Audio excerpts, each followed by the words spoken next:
Yes, shalom everyone. This is Amir Tsarfati, and these are breaking news. If you've been following me on Telegram, you know exactly what's going on. But for those of you who do not follow me on Telegram, you may want to find out that about a couple hours ago, a heavy rocket of Hezbollah just landed in a soccer field of the Druze community of Majd al-Shams in northern Israel, right below Mount Hermon in the Golan Heights, and instantly killed 10 children, all of them from the age of 10 to, I guess, 18, and injured 20. Again, folks, the largest civilian casualties incident since October 7th took place a couple hours ago when a Hezbollah heavy rocket, Falak 1, it's an Iranian-made, Hezbollah-owned heavy rocket, fell in the heart of a Druze town called Majd al-Shams, right below Mount Hermon, on the southern slopes of Mount Hermon, and killed instantly 10 children and injured 20. Again, this is not an attack against IDF and not an attack against Jewish town. They miscalculated, and Druze children were killed. Hezbollah realized the big mistake, immediately issued a statement that says that they didn't do it because they're super afraid that Druze in Lebanon and Syria are going to avenge the death of these 10 children. And you have to understand, this is a massacre. Like, you know, again, a rocket, heavy rocket, hundreds of pounds of explosive, landed out of the blue in the heart of a Druze village in a soccer field where dozens of children were playing in a broad daylight, killing instantly 10. Look, on my Telegram channel, I posted very disturbing footage of children without limbs, without head. It's horrific. And what happened is that Hezbollah understands they did, that was maybe the game-changing, that was the move they were hoping to avoid. Somehow they did it because they were in such a, I don't know, a campaign of shooting rockets all throughout the day, and that may be following Israeli assassination of 4 of their special forces, Radwan forces, in southern Lebanon. So they were so angry that they decided to shoot rockets everywhere. One of them landed in the heart of a civilian town populated by Druze. The Druze is a small minority in Israel of 100,000 people. Most of them are pro-Israel, and many of them serve in this IDF. Some of them are in high-ranking positions, generals, brigadier generals. The community in the Golan is a community of Druze that used to be part of Syria until 1967, and they were so afraid that in a future agreement with Syria, they will be returned back to Syria. So they always kept this neutral position of not supporting Israel because they were afraid they'll pay for it later. But nevertheless, they are friendly citizens of Israel that Jewish people were always driving through their town on their way up to Mount Hermon. Again, folks, a Hezbollah heavy rocket 2 hours ago fell in the heart of a Druze town right below Mount Hermon in northern Israel and killed instantly 10 children, injured 20. The largest civilian casualties event since October 7th. Prime Minister Netanyahu, which is now in the US, and it's the Sabbath right now. It's already over here, but you know, in America it's still Sabbath, and normally prime ministers try to stay until the end of the Sabbath to start their journey. He already said, I'm going home. They are now making the final preparations. In the meantime, the prime minister is convening with all the heads of the security establishment in Israel. There's no doubt a heavy response must follow this event. The question is, are we going to go to an all-out war with Hezbollah, or are we going to be able to escalate our response and yet still avoid an all-out war? Because, let me just make it clear, an all-out war against Hezbollah is an all-out war where all of Israel is within missile range, and no doubt will start also a missile barrage of missiles from Syria and Iraq as well. And so when we decide to go to an all-out war, we need two things. We need the surprise element to make sure that we take from them the ability to shoot the rockets and to destroy rockets on the ground before.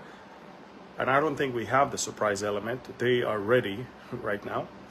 And the second thing is we need to make sure that we, on our side, in the home front, which is Tel Aviv, Haifa, and everywhere in Israel, we are ready also. So everybody is getting ready for a few days of major war, and where we might not have electricity or water or something like that, because Hezbollah will surely attack Israeli infrastructures as well.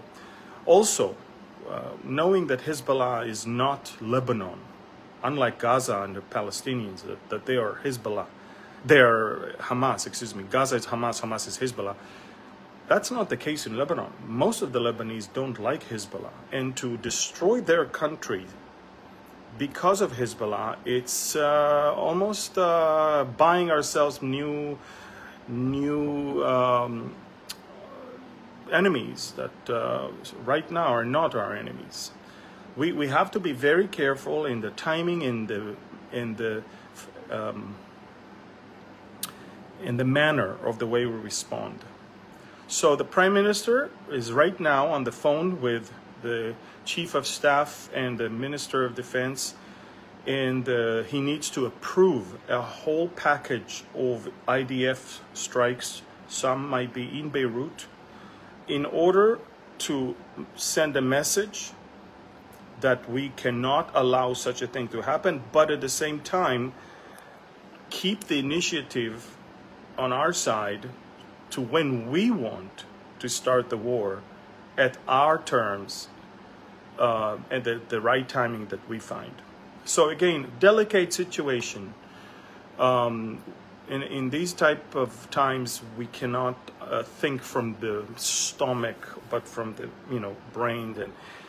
And everyone wants right now to destroy everything that Hezbollah is, and we don't mind wiping out Beirut and all of that. But at the same time, again, it's much bigger than that. And so please pray. The response will likely begin tonight. Right now it's a bit after 9 p.m. here in Israel. I'll be up throughout the night to report on Telegram. Again, Telegram is the only way you can find out what's going on. I have all the footage of what happened, the actual explosion, and unfortunately footage from what happened to the children over there that I wish I didn't have to show you, but it's there. So if you are not following me on Telegram, do that right now. Amir Tsarfati on Telegram.